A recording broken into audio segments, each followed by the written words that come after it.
कुनै पनि राजनीतिक दल खोल्नका लागि एउटा सिद्धान्त चाहिन्छ। राजनीतिक दलको परिभाषा हुन्छ कुनै एउटा विशेष अथवा एक खालको एउटा सिद्धान्त बोकेर देश र जनताको रक्षा र उन्नति गर्छु भन्ने मान्छेहरूको संगठनलाई, व्यवस्थित संगठनलाई पार्टी भन्छ भन्ने परिभाषा चाहिँ पार्टीको परिभाषा हो। कतिलाई त्यो पनि थाहा छैन, 25 वर्षदेखि झण्डा बोकेर हिँड्नु भएको छ। अहिलेसम्म यो देशमा कस्ता पार्टीहरू खुले र ती पार्टीहरूको सिद्धान्त के थियो भन्दाखेरि अहिलेसम्म यो देशमा पार्टीहरू हैन विदेशी सिद्धान्तलाई घोकेर, विदेशी सिद्धान्तलाई बोकेर खुले। मार्क्सले आजभन्दा हैन 200 वर्ष पहिला के भन्नुभयो जर्मनीको भूभाग, जर्मनीको परिस्थितिलाई टेकेर माओले के गर्नुभयो, लेनिनको क्रान्ति कस्तो थियो, स्टालिनले के गर्नुभयो, चे गुभाराले के गरे भन्ने खालको कुराहरू हामीले पढेर त्यो प्रयोग यहाँ गर्न खोज्यौं। मिस्टेक त्यो थियो हैन। हाम्रो संस्कृतिलाई अध्ययन नगरी, हाम्रो भूगोललाई अध्ययन नगरी, तपाई हाम्रो मनोविज्ञानलाई नबुझिकन हामीले त्यो लाद्न खोज्यौं। त्यसले गर्दाखेरि हाम्रा दलहरूले तपाईको चाहिँ सही सिद्धान्त अनुसारको काम पनि गर्न सक्नु भएन भन्छु। यो हर्कवाद भनेको चाहिँ के हो भन्दाखेरि हर्क भन्ने मेरो नाम हो भने तपाईले बुझ्नुहुन्छ, ठिक छ, त्यो बुझ्दा हुन्छ, तर त्यहाँ त्यसको विश्लेषण, त्यहाँको व्याख्यामा मेरो कहीँ कतै जिकर हुँदैन। हामी हर्कवादमा के भन्छौं भन्दाखेरि हामी तीनटा कुरालाई आधार मान्छौं हाम्रो जीवनको: प्रकृति, संस्कृति र प्रविधि। राम्रो सुनौ है, प्रकृति, संस्कृति र प्रविधि। अब यो के हो फेरि सामान्य तरिकाले म बुझाउँछु। प्रकृति भनेको तपाईको शरीर, तपाईको शरीर नै हो प्रकृति हैन। यो वन जंगल, नदी नाला, हिमाल भनिराख्नु परेन, तपाईको शरीर नै तपाईको प्रकृति हो भनेर बुझ्दा हुन्छ। तपाईको सोचाइ नै हो संस्कृति, तपाई जे सोच्नुहुन्छ त्यही कुरा हो संस्कृति। तपाईको मनोविज्ञान नै हो संस्कृति है।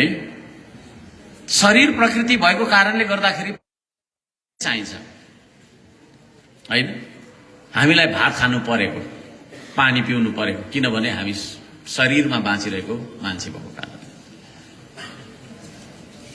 अब प्रकृतिको तपाईको अन्तर सम्बन्ध हुन्छ, त्यसले गर्दाखेरि हामीले भात खानु परेको, घाम ताप्नु परेको, पानी खानु परेको, यावत कुराहरू प्रकृति। संस्कृति चाहिँ तपाईको सोच विचार। हामी विभिन्न संस्कृतिमा हुर्केका छौं यहाँ, त्यसले गर्दा हाम्रो सोच विचार पनि फरक फरक खालको छ। अमेरिकामा जन्मेको एउटा खैरेलाई जबरजस्ती नेपाली बनाउन सकिँदैन हामीले। पोखराको मान्छेलाई धरानको मान्छे जस्तो बनाउन सकिँदैन। गुरुङ संस्कृतिमा जन्मेको एउटा मान्छेलाई राई किराती संस्कृतिको मान्छे बनाउन सकिँदैन है। त्यो संस्कृति भनेको हाम्रो पिता पुर्खाले लाखौं हजारौं वर्षदेखि, हजारौं लाखौं वर्षदेखि हैन सोच्दै आएको एउटा सोचाइको प्याटर्न हो। त्यो कसरी हामी सोच्छौं त हैन, के कुरालाई हामी पुज्छौं, के कुरालाई पुज्दैनौं, के कुरालाई हामी के गर्छौं भन्ने कुराको जुन एउटा सोचाइ हुन्छ, त्यो सोचाइको प्याटर्न तपाईको चाहिँ हाम्रो तपाईको चाहिँ मनोविज्ञानलाई चाहिँ हामी संस्कृति भन्छौं। यो तपाईले मलाई यसरी लगाइदिनु भएको, यो लगाउँदा के हुन्छ भन्ने एउटा संस्कृति हो है। र संस्कृति अनुसारको हाम्रो सोचाइ हुन्छ, सोचाइ अनुसारको हाम्रो बोली हुन्छ, हाम्रो व्यवहार हुन्छ। प्रविधि भनेको चाहिँ के हो भन्दाखेरि हामीले बुझ्छौं यो मोबाइल हो प्रविधि, चाइनाले बनायो, अमेरिकाको सफ्टवेयर हो, उता विदेशबाट जर्मनीबाट आउँछ, युकेबाट आउँछ, त्यो चाहिँ प्रविधि हो भन्छौं। तर त्यो होइन। प्रविधि भनेको चाहिँ हाम्रो जीवन सहज बनाउनका लागि हामीले अपनाउने जीवनशैली या विधि, त्यसलाई चाहिँ प्रविधि भन्नुपर्छ। आजभन्दा हजारौं वर्ष पहिला हाम्रो पुर्खाहरूले हैन नदी तर्नका लागि सुकेको ठुट्टाको सहारा लिनुहुन्थ्यो। अझै पनि बाँसमाथि तपाईको तैरिएर तपाईको चाहिँ हामीले नदीतिर देख्न सक्छौं, त्रिशुलीमा पनि देख्न सक्छौं। हुन त अहिले बाँसको व्यापार गर्नलाई त्यसरी आउनुहुन्छ, बाँस राखेर बाँसमाथि तैरिँदै आएको आराम देख्छौं।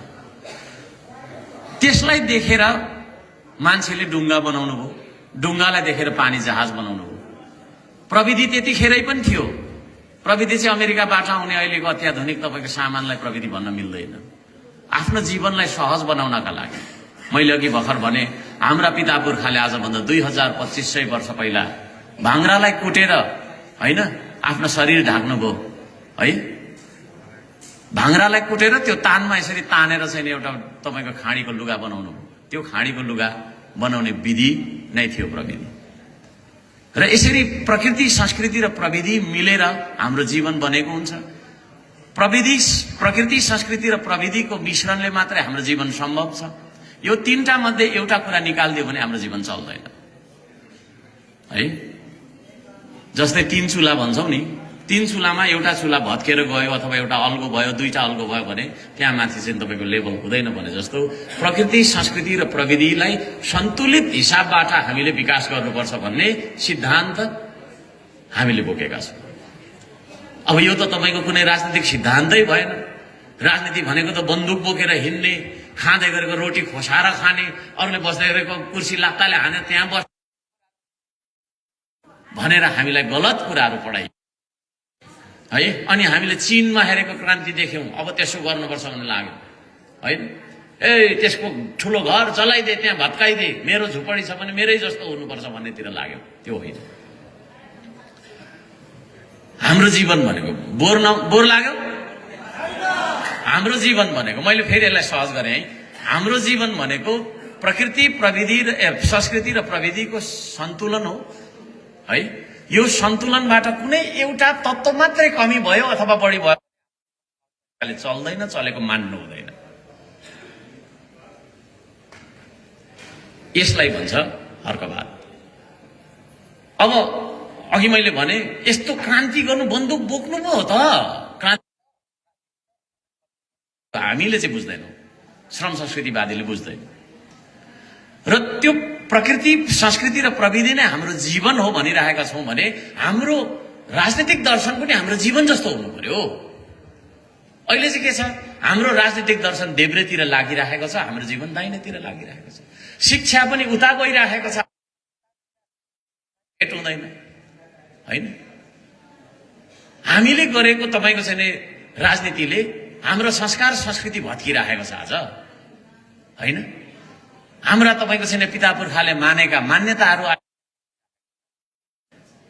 अनि संस्कृतिलाई ओमिट गर्ने, संस्कृतिलाई प्रतिबन्ध लगाउने पनि कुनै राजनीतिक सिद्धान्त हुन्छ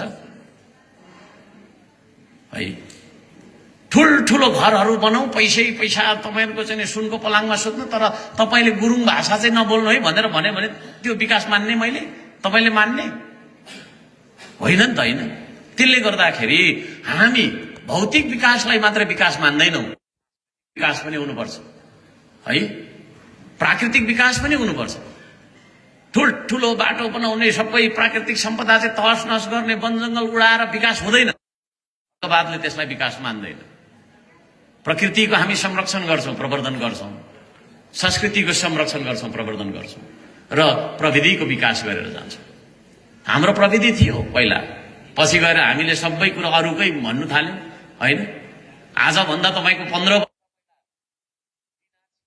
फलाम जाँतो, दुईटा जाँतो यसरी तान होइन हामी। अनि आज भन्दा 1500 वर्ष पहिला तपाईको के बनाउन आउँछ? केही त बनाउन आउँदैन। किनभने हामीले के बुझ्यौं भने अरूले गरेको चाहिँ प्रविधि, अरूले गरेको चाहिँ आधुनिकता, अरूको चाहिँ राम्रो, अरूको अनुहार नराम्रो। आफूलाई नराम्रो देख्न थाल्यौं नेपालीले। त्यसले गर्दाखेरि आदरणीय दाजुभाइ दिदीबहिनीहरू हैन, नेपाल नराम्रो, नेपाली समय, नेपाल त यस्तै हो, नेपाल हो नि त, नेपालमा त केही हुँदैन भन्नेतिर लगाइदियो अनि हामीले पनि हो रहेछ भन्छौं हैन। त्यसले गर्दाखेरि ती सम्पूर्ण तपाईको छैन हैन उपनिवेशवादी सोच विचार, पराधीनवादी सोच विचारको विरुद्धमा हैन स्वाधीनताको पक्षमा उभिने है र त्यो कुरालाई प्राप्त गर्न चाहिँ अनिवार्य बनाउनु पर्छ भन्ने एउटा हाम्रो तपाईको चाहिँ सिद्धान्तलाई अर्को भाग